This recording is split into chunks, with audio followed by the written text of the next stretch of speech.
Hello, everyone. Thank you so much for joining me for the New Media Retailer podcast. My name is Francesca, and today we are actually going to shake things up a little bit and do things a little different. Instead of being joined with a member of a retail store, I'm actually joined with Katherine Decker, who is the customer service manager at New Media Retailer.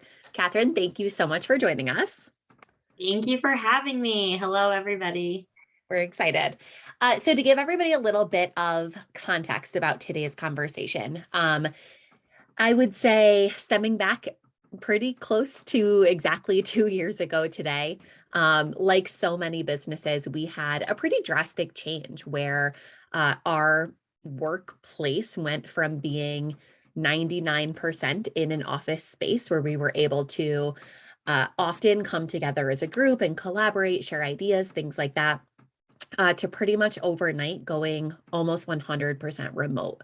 And that was a big shift, I think, to put it mildly. It was definitely a drastic change for us. I would say, pre-COVID, our culture was one of the things we prided ourselves on the most.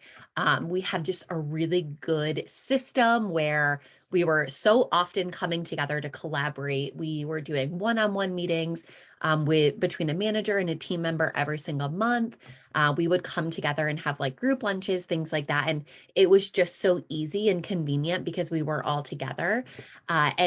Shift to overnight going completely remote, it had a big impact on our culture. And I don't think one that we realized for until probably like a year had really like set in, and we realized like maybe this isn't going to change anytime soon. We really have spent a lot of time over the past few months, but specifically, I'd say Q1 of this year, um, figuring out and defining like what does our culture mean online. And through that, we've had really interesting conversations amongst our team. We've had really interesting conversations with retail stores, really interesting conversations with other colleagues that work elsewhere. So not, at New Media Retailer, with family, with friends, and have just tried to gain a perspective about what does workplace culture mean to different people. So long story, not at all short, we put together just 5 tips, that we wanted to share with you that might help you build a culture. We feel like we put these together based on conversations, we've had with a lot of different types of industries, people, job types, things like that. So we feel like these are fairly universal, but just wanted to share. But I just talked for a very long time. So Katherine, is there anything you want to add before we kick it off? Sure. I think regardless of what business and you're in, your culture and how you treat your employees is always going to be important. The job force is very competitive these days, so keeping employees or keep making the ones that you have feel valued and feel part of that culture is always really important. And I think it's a good leg up when either hiring or keeping employees as well. Yeah, definitely, definitely. And I think the reality is so many people have to work, right? Like this is everybody has bills, expenses, whatever it may be. A lot of people have to work. So how can you make your place of work a place people want to come to, a place that they're Yeah. excited and they feel like they are contributing and they're not constantly looking for jobs on their phone as soon as they get home, or wherever it may be. So, it's super important, I think, to help retain employees, but also to attract new talent as well. Like you said, I think those are really good points. Absolutely. So without further ado, our 5 tips. And one is really easy. And honestly, this is one that, can really directly benefit a business as well as really directly benefit the employees. And that's share positive feedback as you get it. In our business here, we do work with a lot of customers, and, from time to time, our customers will take time to share their positive feedback, whether that's an interaction they had with sales or with customer service. They'll send an email or they'll post a Google review or a Facebook review. And as a business, we have found a lot of value in taking time to share those amongst the entire team. It's so important for employees to feel that value and know exactly when they're doing a really good job. And so taking the time to share that just goes, such a long way. So businesses, if you're a retail business, maybe you don't have an opportunity to have like a company-wide meeting, but maybe you can print out reviews as you get them. Share them amongst the team, make sure that they are getting recognized. It's such a free, simple, quick thing that you can do.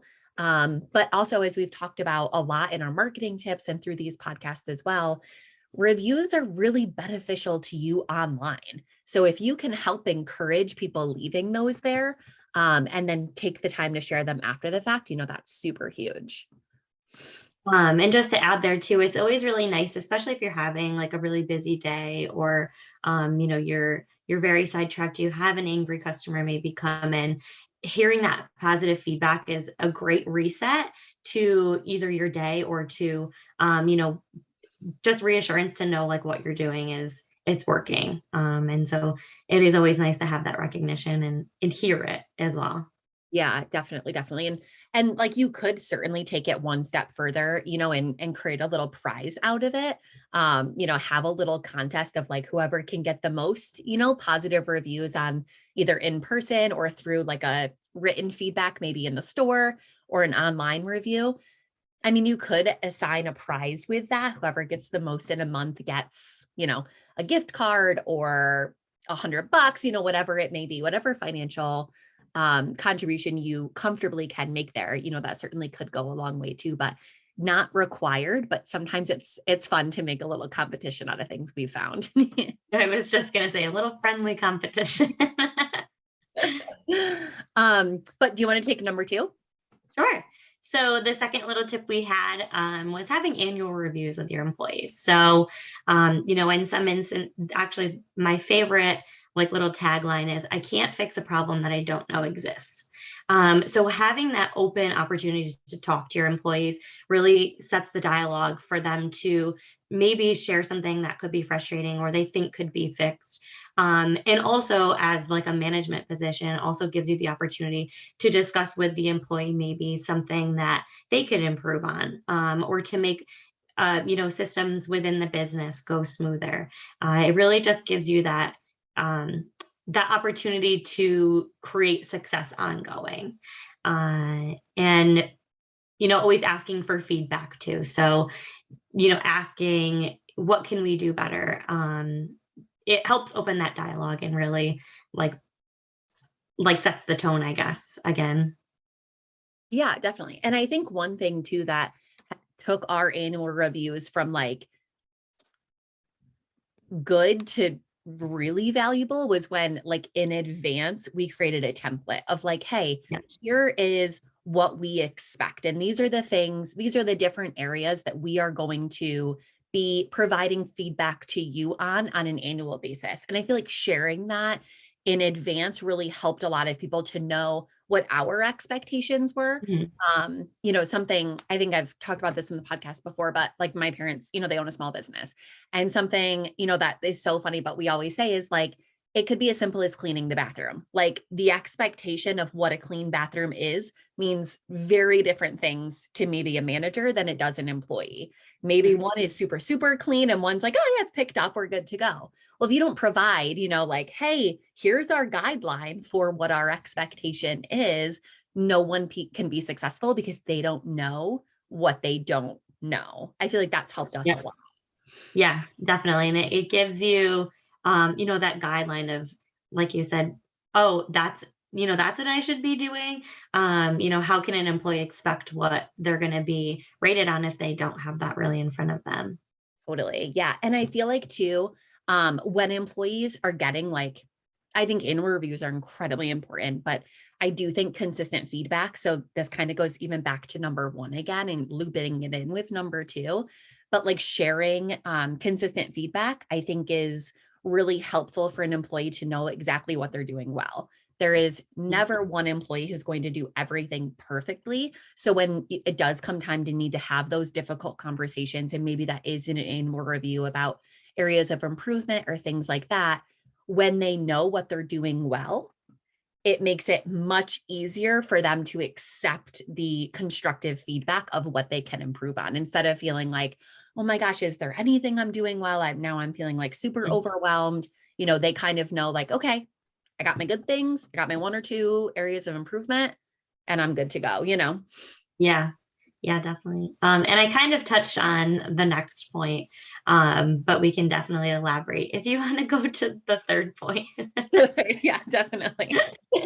So our third tip for building a culture, and this one is a again a really simple, free, easy one. But if you're looking to build your culture, just start with asking your team for feedback. Like, hey, what do you like about working here? And what maybe don't you like? And while it may be difficult for you to hear that feedback and they may feel a little uncomfortable sharing it, some of the things they don't like, it creates a really good template for you to work off of, to kind of create a culture that you can commit to. Because that's the most important thing. And sometimes, Catherine, like where we have fallen short is we'll make commitments in advance and be really good at it for like a month or 2 months. And then other things get busy. Sure. The commitment is like one of the most important things. So starting with your team and just getting their organic feedback can be like super helpful. Yeah. And again, just having that open communication. Because if there is problems, we can't fix a problem we don't know exists. Totally. Totally. Yeah, absolutely. So yeah, just start with your team, and you might be surprised by things that they like. I feel like one of the things I was most surprised by when we started asking these questions was like the dress code. Like, to me, I didn't realize that that would be something people would like find Mhm. valuable in the workplace. But because we had gone from like suit and tie and very like business attire to like very casual and hey, like come in whatever you're comfortable in, like jeans, whatever.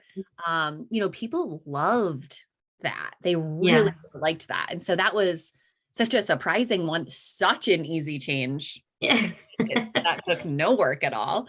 But yeah, that one, like it was so easy. It was a no-brainer. Yeah. No, that's good feedback. I just got something popping up on my screen. Oh, that's okay. um, So for the fourth tip we had was to keep like fun internal communication. Having like internal polls, or maybe like we just had Super Bowl squares. Having that again, like little friendly competition is always something that's encouraging to staff and makes them excited to come to work. We started doing like little water cooler talks. So we pick a topic every week. And then we also did a poll for if we're a dog or cat office. It really got people interested in submitting their responses, because it was like, okay, we're a dog office, and then oh no, now somebody like submitted their cats, so now we're a cat office again. And we learned a lot about each other too, and it's always a good opportunity from there to share on social media, and it helps you like make that connection with your customers as well. And if your staff's excited about it, most likely your customers would be excited about it too. I think it comes full circle in being a small business. Your customers really interact in a different way, and get to know the staff as well.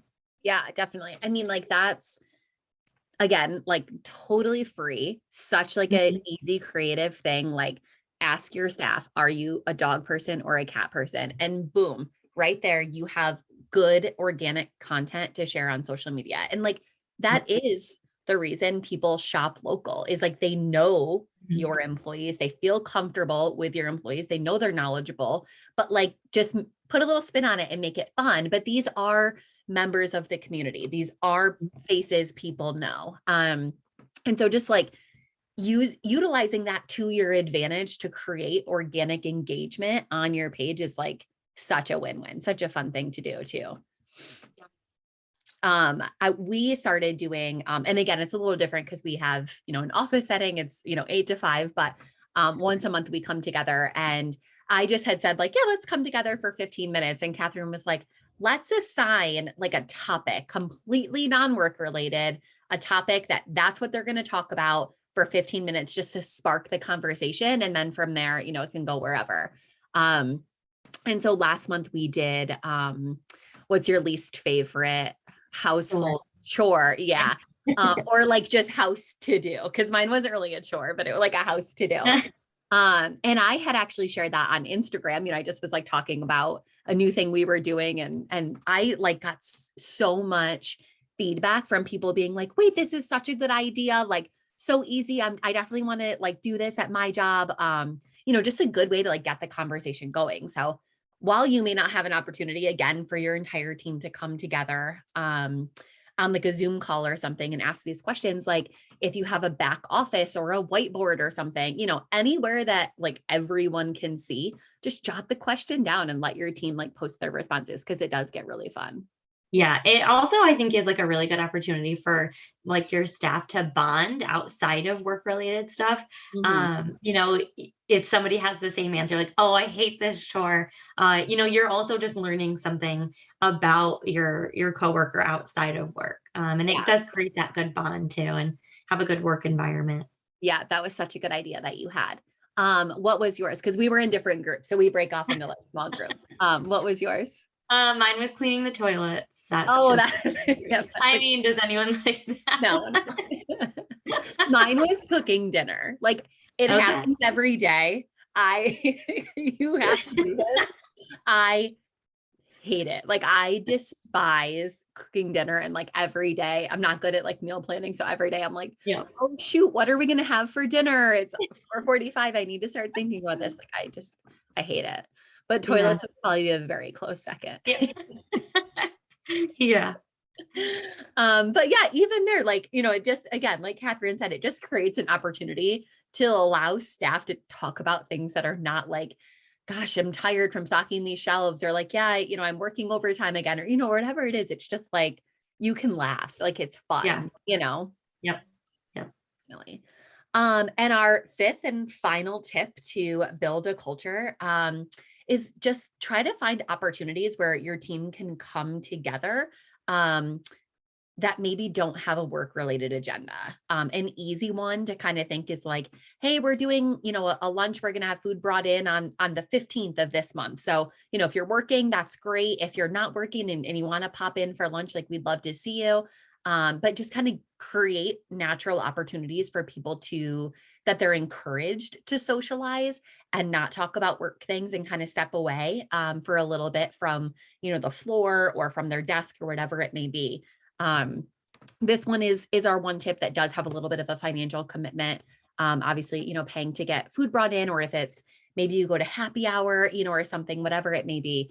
But just create an opportunity for the staff to get to know each other personally, because it's fun to work with friends. I think it's nice, like it's a nice reset too, when you can step away and you can create that bond, or you can have those conversations with coworkers, but not be sidetracked by stocking shelves or an angry customer. You do get like that reset and that like reappreciation for where you work too. Yeah, definitely. And I feel like when, those are our 5 tips. So 1, share positive feedback. 2, annual reviews. 3, ask for feedback.